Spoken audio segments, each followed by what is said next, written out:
Senator Blackburn. Thank you, Mr. Chairman. And Mr. Patel, there is absolutely no doubt that you have the experience and the expertise to lead the FBI, and we welcome you here today. We are pleased that you are here. I've been listening to my colleagues across the dais and listening to their questions, and it has led me to one thing. Why are the Democrats so afraid of you? I don't know, Senator. You'd have to ask them. Well, I tell you what I think, and listening to their questions and your responses, which we appreciate, they know that you're going to go in and you're going to clean up that political cabal that has been over there for years. You are going to reposition the FBI to its core mission. You stated that earlier in this hearing, and there will be no more political persecutions and no more two tiers of justice, and they have liked having two tiers of justice. They have enjoyed it, and it has helped them. They think in their political mission, they've enjoyed targeting Catholics. They've enjoyed targeting parents. But the American people have said they want no more of that. And our colleagues know you're going to clean it up. I want to talk to you about the Epstein case. I have worked on this for years, trying to get those records of who flew on Epstein's plane and who helped him build this international human trafficking, sex trafficking ring. Now, earlier I urged then Chairman Durbin to subpoena those records, and I ended up being blocked by Senator Durbin and Christopher Wray. They stonewalled on this. And I know that breaking up these trafficking rings is important to President Trump. So will you work with me on this issue so we know who worked with Jeffrey Epstein in building these sex trafficking rings? Absolutely, Senator. Child sex trafficking has no place in the United States of America, and I will do everything, if confirmed as FBI director, to make sure the American public knows the full weight of what happened in the past and how we are going to countermand missing children and exploited children going forward. Thank you for that. I do want to touch on the political persecution. I find it so interesting that they feel like you would carry out political persecution. Your parents are with us today. They fled Uganda and persecution from Idi Amin. And I think that with your background and given your family's history, that you would never move to political persecution. Is that accurate? Yes, Senator, that is. And we appreciate that you would remove any kind of two tiers of justice from the FBI because they have practiced that every day for years. Not all FBI agents. There are some good ones, and we certainly want to keep them, but the politics has got to be moved out of the agency. Now, they've tried to frame you as being anti-police. We've discussed that some today. And I know that you grew up working with NYPD officers in your community.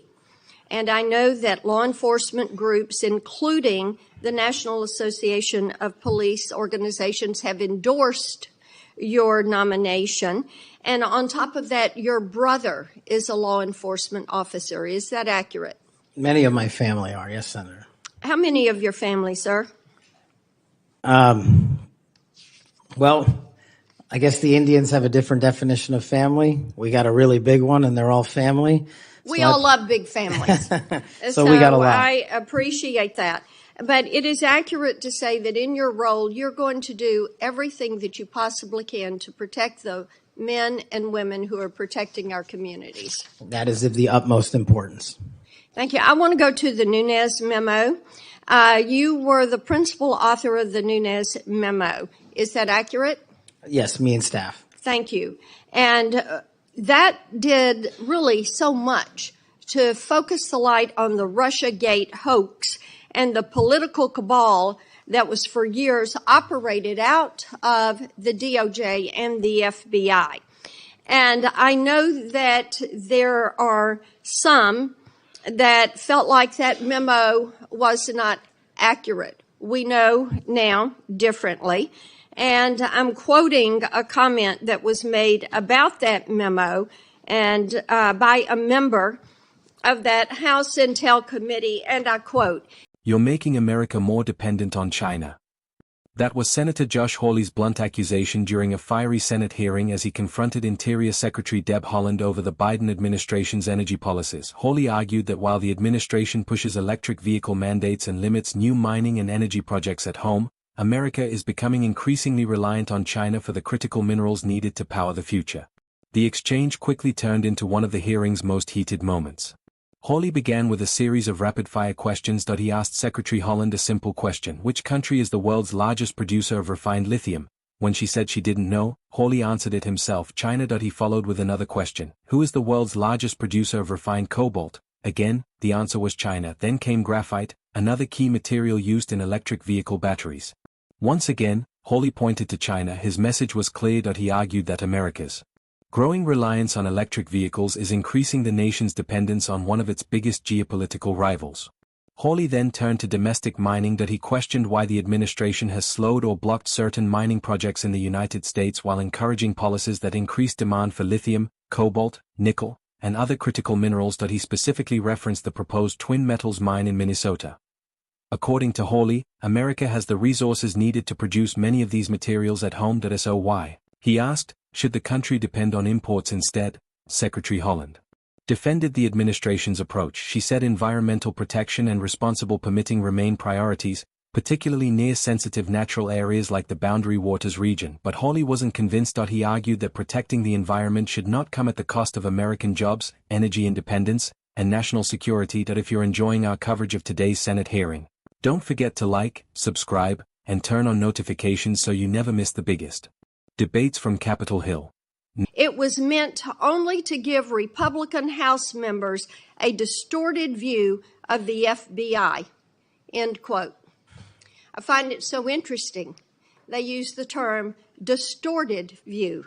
I think the American people who for 4 years under Biden saw the FBI weaponized against them, against parents, against people of faith, weaponized against President Trump, I think they would disagree with that. Do you stand by the good work that you did on the Nunes Memo? Our team, and yes, absolutely. And the Nunes Memo was accurate in its description of the details, correct?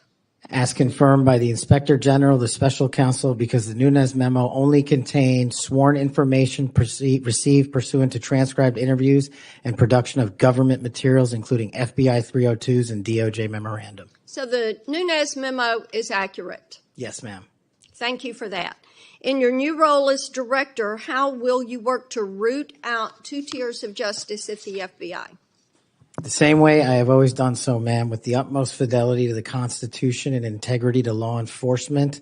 Government must allow those who are privileged to serve to execute their law enforcement duties fully, but at the same time, the American people deserve accountability inwards to government, to any of those who violate that sacred trust.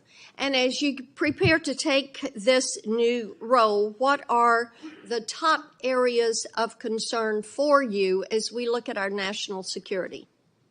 The top areas when it comes to national security, ma'am, have remained unchanged and the threat dynamic has increased. It's thwarting terrorist activities and terrorist attacks here and overseas against our citizens and our allies. And it also includes CCP espionage, which is running rampant these last 5 years through our country, including our cyber infrastructure and our agricultural properties. And it also includes taking on Iran, the #1 state sponsor of terror, and any other adversary that wishes to harm America. Thank you. I look forward to a yes vote on your confirmation. Thank you. Thank you, Mr. Chairman. Mr. Chairman. Senator Padilla. Mr. Chairman. Oh, yes. Since the senator from Tennessee. Now, back to the hearing. The hearing took a dramatic turn when Secretary Haaland pointed to the current job market. She noted that there are more job openings than available workers in many sectors. Hawley immediately pushed back. He asked if she was suggesting America already has enough jobs. He pointed to the loss of millions of manufacturing jobs over the past 2 decades, arguing that many communities across the Midwest have been devastated as industries moved overseas. According to Hawley, those weren't just statistics. They were livelihoods lost, factories closed, and families left behind. He argued that restricting American mining and energy production only makes those challenges worse. Secretary Haaland rejected Hawley's criticism. She highlighted projects funded through recent federal legislation, including efforts to plug abandoned oil and gas wells, reclaim old mining sites, and restore polluted land. She argued those programs are creating well-paying jobs while addressing long-standing environmental problems. According to Haaland, these investments are helping communities rebuild while preparing America's workforce for the future. Hawley, however, maintained that those programs cannot replace jobs lost in traditional energy and manufacturing industries. He accused the administration of putting climate goals ahead of American workers and weakening the nation's energy security in the process. As his time expired, Hawley delivered one final criticism. He argued that America should be expanding domestic energy production, not increasing its dependence on foreign suppliers for the materials needed to power electric vehicles. He said policies affecting mining, oil, and natural gas should strengthen American workers and reduce reliance on geopolitical rivals like China. Secretary Haaland closed by defending the administration's record, pointing to investments in environmental restoration, infrastructure, and job creation as evidence that economic growth and environmental protection can go hand in hand. The hearing ended with two sharply different visions for America's energy future, one focused on expanding traditional energy production and domestic mining, the other emphasizing clean energy investment alongside environmental protection. What do you think? Should the United States expand domestic mining and energy production to reduce dependence on China, or should environmental protections remain the top priority as the country transitions to cleaner energy? Share your thoughts in the comments below. If you enjoyed this breakdown, don't forget to like, subscribe, and turn on notifications for more congressional hearing highlights, breaking political news, and the biggest debates from Capitol Hill. Thanks for watching, and we'll see you in the next video.